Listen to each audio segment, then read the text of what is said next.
able to evaluate forwards and Bs, like what you're talking to me about. We've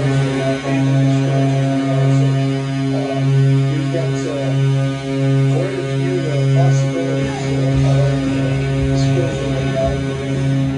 As the days goes on, we're going to make some decisions and we can actually stay too. And he penetrated for the second time by Kevin Hayes, who's picking up where we left off in the playoffs as his second goal of the scrimmage. Al, what happened?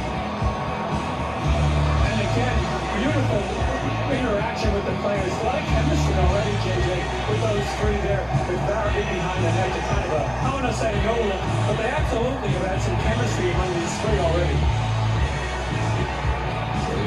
Orange team jumping on top. It's to Kevin Hayes. 18 time to retaliate.